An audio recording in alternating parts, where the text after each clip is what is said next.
नमस्कार। मेरे इस नॉलेज वर्ल्ड यूट्यूब चैनल पर एक बार पुनः आप सभी का स्वागत है। आज हम लोग एक बार पुनः बीए पार्ट 1 समाजशास्त्र विषय के अंतर्गत फर्स्ट सेमेस्टर में फर्स्ट पेपर के अंतर्गत सामाजिक वर्ग के संदर्भ में चर्चा करेंगे। सामाजिक वर्ग क्या है, वर्ग संरचना क्या होती है, इसके अर्थ क्या है, इसकी विशेषताएं क्या है, भारत में इसकी क्या स्थिति है, जाति और वर्ग में क्या अंतर है, इस पर आज हम लोग अपने इस वीडियो में चर्चा करेंगे। तो चलिए प्रारंभ करते हैं। सामाजिक वर्ग। आधुनिक समाज एक ऐसे समाज का प्रतिनिधित्व करता है जिसमें अनेक वर्गों द्वारा सामाजिक स्तरीकरण की व्यवस्था विकसित हुई है। प्रत्येक युग में सामाजिक स्तरीकरण को एक आवश्यक घटना माना जाता रहा है, लेकिन वर्तमान युग में विश्व के अधिकांश समाज खुली प्रकृति के हैं, जिसमें व्यक्ति अपनी योग्यता के अनुसार किसी भी उच्च अथवा निम्न स्तर में जा सकता है, आ सकता है। इसमें न केवल सभी व्यक्तियों को आगे बढ़ने के समान अवसर प्राप्त होते हैं, बल्कि उन्हें अपने व्यक्तित्व का विकास करने में भी सहायता और प्रेरणा मिलती है। लेकिन इसका अर्थ यह नहीं लगाना चाहिए कि वर्तमान समाज में सभी व्यक्तियों को समान स्तर प्राप्त हो गया है, बल्कि इससे केवल इतना स्पष्ट होता है कि सामाजिक वर्ग व्यवस्था एक विशेष स्तरीकरण का ही एक स्वरूप है, और जिसमें व्यक्ति को अपनी योग्यता और प्रयत्नों के आधार पर यह स्थान प्राप्त होता है। जहाँ तक वर्ग के संबंध की बात है, तो वर्ग का संबंध एक विशेष स्थिति अर्थात स्टेटस से होता है। प्रत्येक समाज में सभी व्यक्ति अलग अलग कार्य कर रहे होते हैं। इनका व्यवसाय, इनकी रुचि, इनके कार्य करने की क्षमता अलग अलग होती है, जिसके परिणाम स्वरूप समाज में अनेक ऐसे स्तरों का निर्माण हो जाता है जिसमें समान स्थिति के व्यक्ति एक दूसरे से घनिष्ठता अथवा अपनेपन की भावना का अनुभव करने लगते हैं। और संक्षेप में इन्हीं स्तरों को हम अनेक वर्गों के रूप में देखते हैं।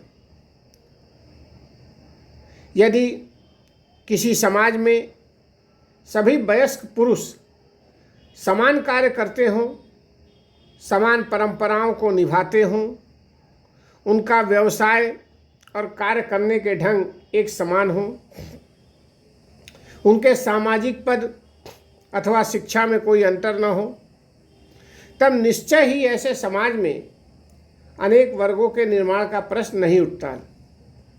लेकिन इन परिस्थितियों का होना संभव नहीं है। इसीलिए समाज में अनेक वर्गों का निर्माण हो जाना एक स्वाभाविक प्रक्रिया है। एक दूसरी महत्वपूर्ण बात यह है कि वर्ग व्यवस्था के अंतर्गत सभी वर्गों की स्थिति समान रूप से महत्वपूर्ण नहीं होती, बल्कि सामाजिक व्यवस्था में किस वर्ग को कितना ऊंचा स्थान मिलेगा, यह इस बात पर निर्भर करता है कि उस वर्ग के सदस्यों द्वारा किया जाने वाला जो कार्य है वह समाज के लिए कितना महत्वपूर्ण है। इस तरह हम देखते हैं कि समाज में विभिन्न स्थिति वाले वर्गों का निर्माण होना प्रारंभ से ही चला आ रहा है। अब हम लोग कुछ चर्चा सामाजिक वर्ग के अर्थ की कर लेते हैं कि आखिर ये होता क्या है। सामाजिक वर्ग को अनेक प्रकार से स्पष्ट करने का प्रयास किया गया है, और यह स्पष्ट हो चुका है कि सामाजिक वर्गों का संबंध एक विशेष स्थिति से होता है। लेकिन हम लोगों के सामने जो सबसे बड़ी समस्या आती है कि वह वर्ग का आधार आर्थिक स्थिति है, सामाजिक सम्मान है, सांस्कृतिक विशेषताएं हैं, या इनमें से किस आधार पर हम सामाजिक वर्ग को परिभाषित करें। आगबर्न का कथन है कि एक सामाजिक वर्ग की मौलिक विशेषता दूसरे सामाजिक वर्गों की तुलना में उसकी उच्च अथवा निम्न सामाजिक स्थिति है। इस परिभाषा से तो यह स्पष्ट होता है कि सामाजिक स्तर पर सामाजिक वर्ग का आकलन किया गया है। इसी प्रकार मैकाइबर का मानना है कि सामाजिक वर्ग समुदाय का वह भाग है जिसे सामाजिक स्थिति के आधार पर शेष भाग से अलग कर दिया गया हो। एक तरह से कहा जाए तो इस परिभाषा में भी हम देखते हैं कि आगबर्न ने जो कहा उसी को मान्यता दी गई। वहीं दूसरी श्रेणी उन विद्वानों की है जो कि आर्थिक स्थिति को वर्ग के निर्धारण का प्रमुख आधार मानते हैं। उनका मानना है कि व्यक्ति की आर्थिक स्थिति ही उसकी समाज में स्थिति को स्पष्ट करती है। इस विचारधारा के जो प्रमुख समर्थक थे वो थे मार्क्स, वेबर इत्यादि।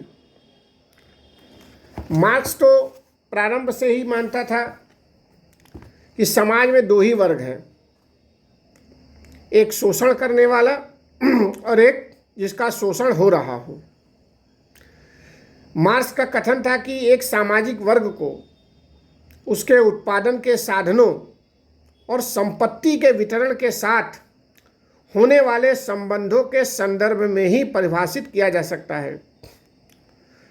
मार्क्स के विचारों का ही समर्थन करते हुए वेबर का भी मानना था कि वर्तमान समय में व्यक्ति की सामाजिक स्थिति को निर्धारित करने वाला आधार उसकी आर्थिक स्थिति ही है।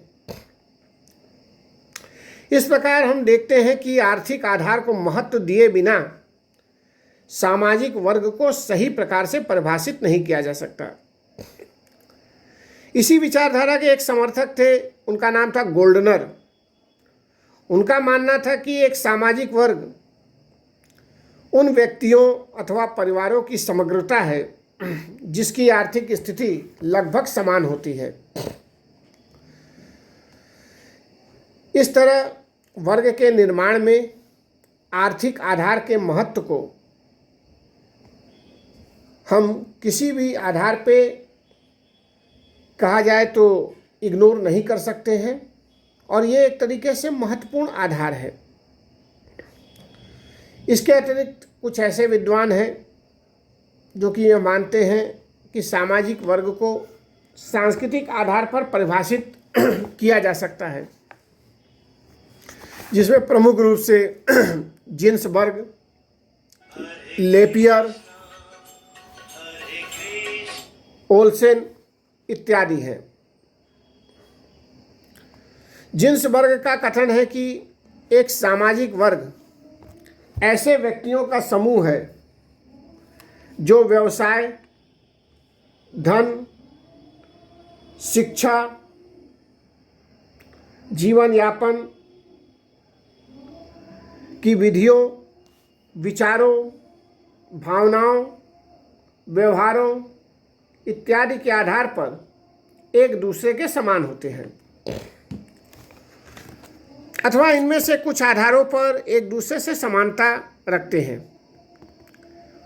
इसी प्रकार लेपियर ने भी कहा है कि सामाजिक वर्ग एक सांस्कृतिक समूह है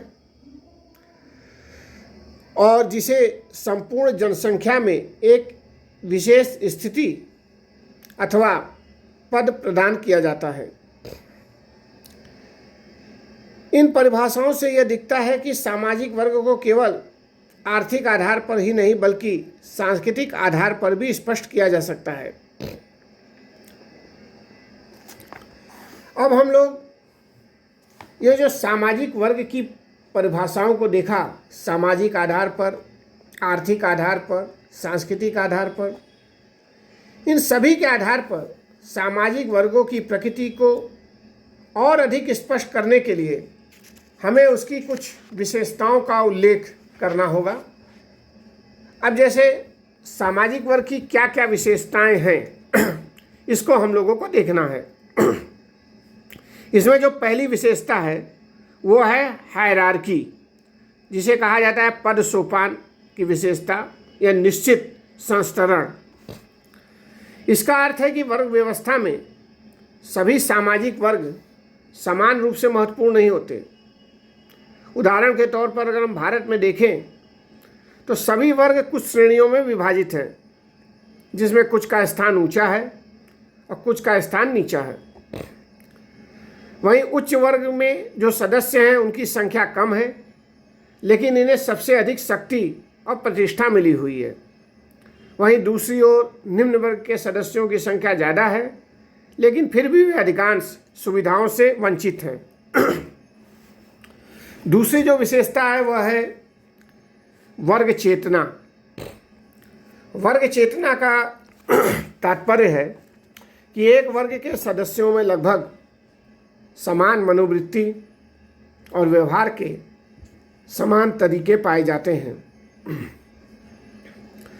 इसी के परिणाम स्वरूप समानता की चेतना होती है और समाजशास्त्र के अनेक विद्वानों ने इसी चेतना को वर्ग चेतना के नाम से संबोधित किया है।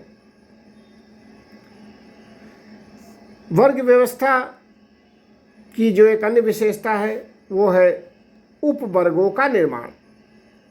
यद्यपि समाजशास्त्रियों ने 3 प्रमुख वर्गों, जिसे समाज में उच्च, मध्यम और निम्न वर्ग से ही उल्लेख किया है, लेकिन ये वर्ग कई उपवर्गों में भी विभाजित हैं। जैसे अगर हम भारत के संदर्भ में देखें तो भारत में प्रत्येक वर्ग अनेक उपवर्गों में विभाजित है। अगर हम उदाहरण के तौर पर मध्यम वर्ग को लें तो इसमें हम देखते हैं कि जो सभी व्यक्तियों की आर्थिक स्थिति, उनकी समाज में प्रतिष्ठा, उनको प्राप्त होने वाले अधिकार और शक्ति या सुविधाएं समान नहीं हैं। ऐसी स्थिति में एक ही वर्ग के अंदर अनेक उपवर्ग बन जाते हैं और सभी उपवर्गों में अलग अलग वर्ग चेतना पाई जाती है। सामाजिक वर्ग की एक अन्य विशेषता है सामान्य जीवन। प्रत्येक वर्ग के सदस्य एक विशेष ढंग से जीवन व्यतीत करते हैं।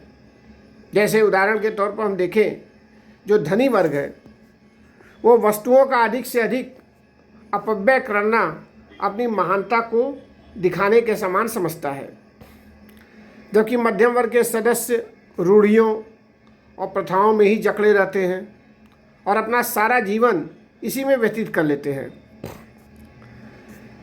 बल्कि निम्न वर्ग का जीवन इन दोनों वर्गों की अपेक्षा बिल्कुल भिन्न प्रकृति का होता है। वर्ग व्यवस्था की जो एक अन्य विशेषता है वह है खुलापन एवं उतार चढ़ाव। इसको हम ऐसे समझ सकते हैं कि जो वर्गों की प्रकृति होती है वो खुली हुई होती है, अर्थात एक विशेष योग्यता अथवा कार्यकुशलता होने पर कोई भी व्यक्ति किसी भी वर्ग का सदस्य हो सकता है, अथवा कहा जाए तो भिन्न भिन्न आधारों पर एक साथ अनेक वर्गों का भी सदस्य हो सकता है। इसके अतिरिक्त वर्गों की स्थिति में उतार चढ़ाव भी होते रहना है और यह एक सामान्य नियम है।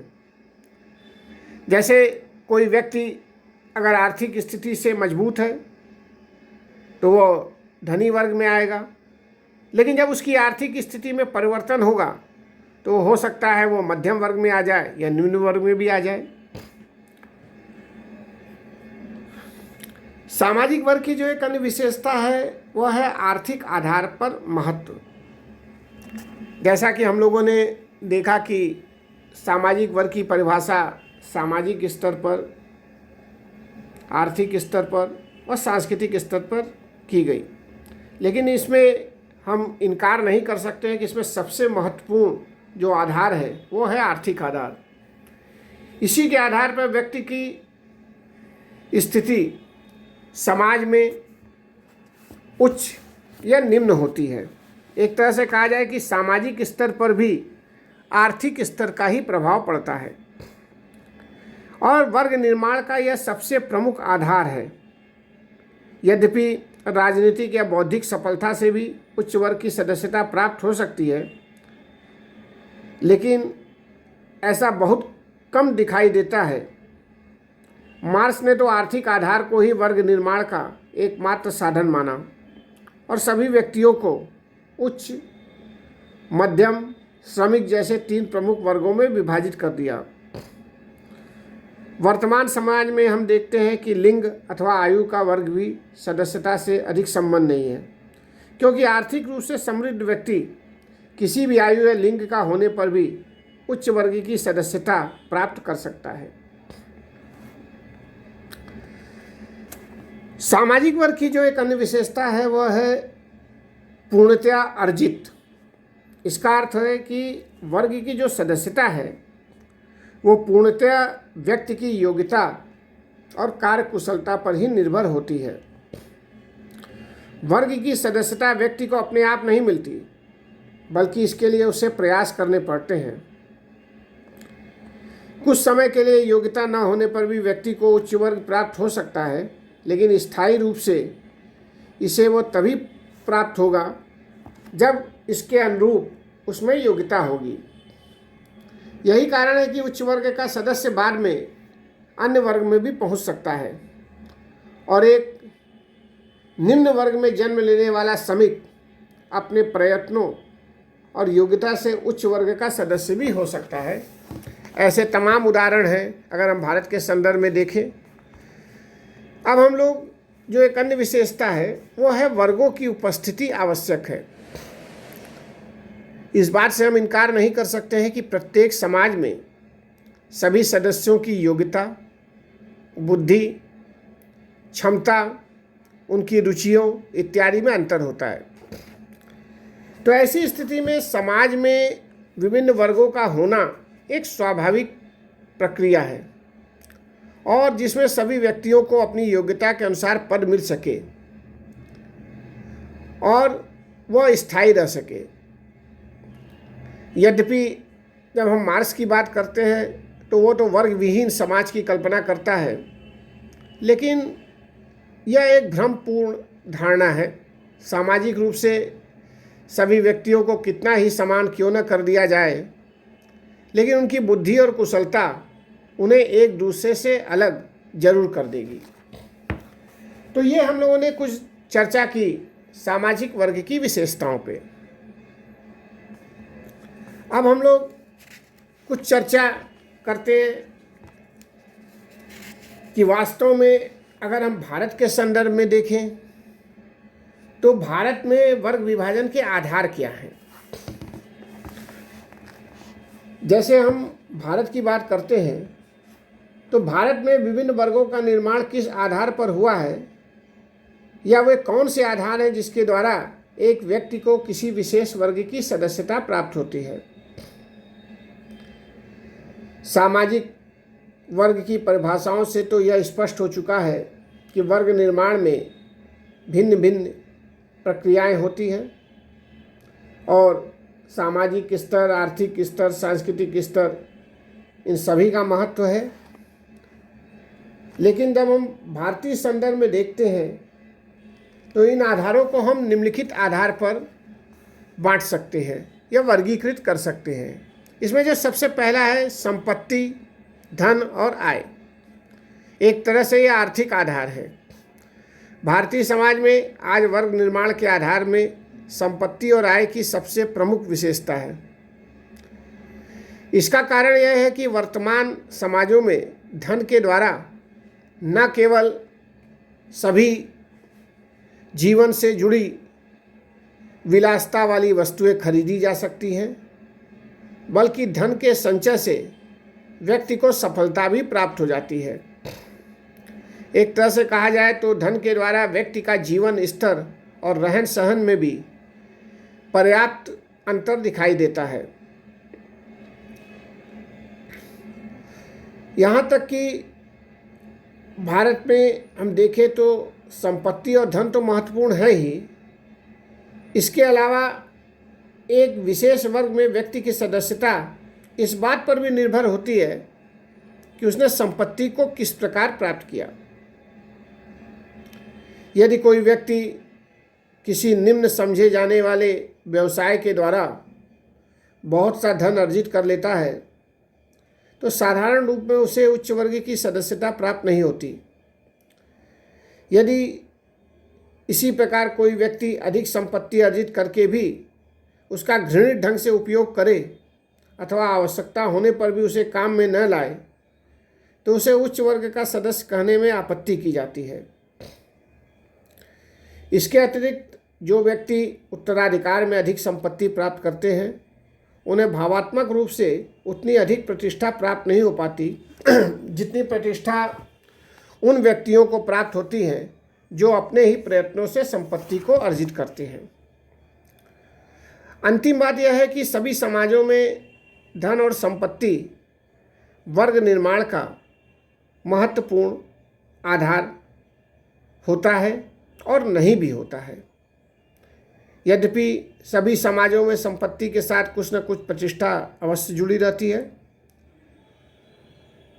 लेकिन अगर हम आदिम समाजों की बात करें तो यहाँ पे संपत्ति का महत्व अपेक्षाकृत कम होता है। इसके विपरीत आधुनिक समाजों में इसका महत्व बहुत ज़्यादा है। जो दूसरा आधार है वर्ग विभाजन का वह है परिवार तथा नातेदारी। भारत में व्यक्ति की वर्ग स्थिति का निर्माण करते समय यह ध्यान रखा जाता है कि वह किस परिवार का सदस्य है, वह किन व्यक्तियों का संबंधी है, उसकी सामाजिक स्थिति क्या है। यही कारण है कि भारतीय संदर्भ में वर्ग व्यवस्था में एक बार व्यक्ति को जो स्थिति मिल जाती है वह साधारण रूप से एक पीढ़ी से दूसरी पीढ़ी को हस्तांतरित होती रहती है। परंतु इसके बाद भी जैसा कि वीर स्ट्रीट का वो कथन है कि सामाजिक वर्ग की कसौटी के रूप में परिवार और रिश्तेदारी का महत्व सभी समाजों में समान नहीं होता। जो तीसरा आधार है वह है निवास की स्थिति। अनेक विद्वानों ने यह स्पष्ट किया है कि व्यक्ति की वर्ग स्थिति इस बात पर भी निर्भर होती है कि उसके निवास स्थान के चारों ओर की परिस्थिति कैसी है। एक बार जब पुनः भारत के संदर्भ में देखें तो जिन व्यक्तियों का निवास स्थान मुक्त आबादी से बाहर के क्षेत्र में होता है उन्हें अधिक प्रतिष्ठा दे दी जाती है। इसका कारण यह भावना है कि इन स्थानों पर वही व्यक्ति रह सकते हैं जिनके पास अधिक आर्थिक साधन होते हैं। इसके अलावा जो एक अन्य कारण है वह है निवास स्थान की अवधि। एक व्यक्ति चाहे कितनी ही संपत्ति एकत्रित कर ले अथवा कितने ही अच्छे क्षेत्र में अपना निवास बना ले, लेकिन साधारण रूप से उसे उच्च वर्ग की सदस्यता तब तक प्राप्त नहीं होती जब तक वह एक पुराने परिवार का सदस्य नहीं होता। यही कारण है कि भारत में वर्ग व्यवस्था में ऊंचा स्थान प्राप्त करने के लिए व्यक्ति अपने जन्म स्थान अथवा पूर्वजों के स्थान को छोड़ना नहीं चाहते। साधारण रूप से जो व्यक्ति हमेशा परिवर्तन करते रहते हैं उन्हें साधन संपन्न होने पर भी सर्वोच्च वर्ग की सदस्यता प्राप्त नहीं हो पाती। जो एक प्रमुख आधार वर्ग संरचना का है वह है व्यवसाय की प्रकृति। जैसे कि बहुत लंबे समय से यह सिद्ध हो चुका है कि व्यक्ति जिस प्रकार की आजीविका का उपयोग करता है उसका प्रभाव उसकी वर्ग स्थिति पर पड़ता है। उदाहरण के लिए हम देखें तो बड़े बड़े राजनीतिज्ञ, कूटनीतिज्ञ, अधिकारी, प्रशासक, प्रबंधक, शिक्षा अधिकारी, कानूनविद, चिकित्सक, इंजीनियर इत्यादि चाहे कैसी भी आर्थिक स्थिति में हो या उनके परिवार की स्थिति चाहे कैसी भी हो, लेकिन उन्हें वर्ग व्यवस्था में साधारण रूप से ऊंचा स्थान ही प्राप्त होता है। इसके विपरीत एक धनी व्यक्ति है, लेकिन वो तस्करी, शराब के ठेके अथवा किसी अनैतिक व्यवसाय में लगा हुआ है, तो ऐसी स्थिति में वर्ग व्यवस्था में उसे कोई उच्च स्थान प्राप्त नहीं हो पाता। शिक्षा, यह भी वर्ग विभाजन का एक प्रमुख आधार है। सभी समाजों में शिक्षा महत्वपूर्ण है और यह शिक्षा चाहे धर्म से संबंधित हो अथवा उद्योग से। शिक्षा व्यक्ति को एक विशेष स्थान प्रदान करने वाला महत्वपूर्ण आधार है और इसका कारण यह है कि शिक्षा प्राप्त करने के लिए विशेष प्रयत्नों की ही आवश्यकता नहीं होती, बल्कि शिक्षा के द्वारा ही व्यक्ति के महत्वपूर्ण कार्यों को उचित तरीके से पूरा करने की आशा भी की जाती है। जहाँ तक भारत की बात है, तो भारत में यह भी एक महत्वपूर्ण चीज़ है। यद्यपि अनेक समाजों में व्यक्ति का शिक्षित होना एक सामान्य सी बात है, लेकिन धर्म प्रधान समाजों में धार्मिक ज्ञान भी बहुत महत्वपूर्ण है। अगर हम भारत में देखें तो आजकल एक भाषा की भी स्थिति है। यह मान लिया जाता है कि जो व्यक्ति अच्छी अंग्रेजी बोलते हैं, अंग्रेजी भाषा का अच्छा ज्ञान रखते हैं, तो समाज में वो चाहे जिस स्थिति में हो, यह मान लिया जाता है कि हाँ, वो उनकी स्थिति उच्च है। जबकि ये सच्चाई नहीं है, लेकिन फिर भी भारतीय समाज में इसका भी एक स्थान है। जो एक प्रमुख आधार है वर्ग विभाजन का, वह है राजनीतिक शक्ति तथा नेतृत्व। भारत की वर्तमान लोकतांत्रिक संरचना में जनप्रतिनिधियों को प्राप्त होने वाली राजनीतिक शक्ति वर्ग निर्धारण का एक प्रमुख आधार है। बहुत से जनप्रतिनिधि अत्यधिक मामूली आर्थिक स्थिति में होने के बाद भी अपनी राजनीतिक शक्ति के कारण उच्च वर्ग की प्रतिष्ठा प्राप्त कर लेते हैं। उदाहरण के तौर पर हम भारत के वर्तमान प्रधानमंत्री नरेंद्र मोदी जी को ही देख लेते हैं, जो कि खुद कहते थे कि उनकी आर्थिक स्थिति बहुत अच्छी नहीं थी। वो रेलवे स्टेशन पे चाय बेचते थे और आज अपनी योग्यता और अपनी राजनीतिक शक्ति के कारण भारत के प्रधानमंत्री हैं। तो ये एक बहुत बड़ी चीज़ है कि राजनीतिक शक्ति तथा नेतृत्व भी आपको समाज में उच्च वर्ग में स्थान दिलाता है। धर्म भी एक प्रमुख स्थिति है वर्ग विभाजन की। यद्यपि धर्म को बहुत महत्वपूर्ण आधार तो नहीं माना जाता, परंतु इसके हम प्रभाव की अवहेलना भी नहीं कर सकते हैं। जैसे भारत जैसे धर्म प्रधान समाज में जहाँ अनेक धार्मिक समुदाय पाए जाते हैं और जहाँ परंपरागत विचारों को प्राथमिकता दी जाती है, वहाँ आज भी व्यक्ति की वर्गगत स्थिति का निर्धारण करने में धर्म का प्रमुख स्थान है। अब हम लोग कुछ चर्चा जाति तथा वर्ग में क्या अंतर है इसके आधार पर भी कर लेते हैं। कुछ लोग जाति को ही वर्ग मान लेते हैं, जो कि एक गलत धारणा है। जाति तथा वर्ग में उतना ही अंतर है जितना धरती और आकाश में। इसको इस आधार पर देखा जा सकता है कि अधिकांश पश्चिमी विद्वानों ने जाति को वर्ग से बिल्कुल भिन्न रूप में स्पष्ट किया है। उनका मानना है कि जाति सामाजिक स्तरीकरण का एक बंद स्वरूप है, जबकि वर्ग खुले स्तरीकरण को स्पष्ट करता है। अगर हम इन दोनों के अंतर को देखें तो उसे निम्नलिखित आधार पर देखा जा सकता है। पहला, जाति एक बंद समूह है जबकि वर्ग में खुलापन होता है। जाति की सदस्यता जन्म से है जबकि वर्ग अपनी योग्यता और क्षमता से प्राप्त किया जा सकता है।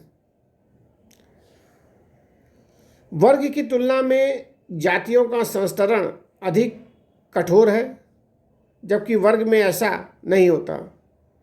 वर्ग व्यवस्था में विभिन्न वर्ग एक दूसरे की तुलना में उच्च अथवा निम्न होते हैं। जो चौथा अंतर है कि वह है कि जातियां विभिन्नता युक्त होती हैं लेकिन वर्ग की स्थिति में समानता होती है। इसका तात्पर्य यह है कि एक ही जाति के अंदर विभिन्न योग्यताओं और आर्थिक स्थिति वाले लोगों का समावेश होता है।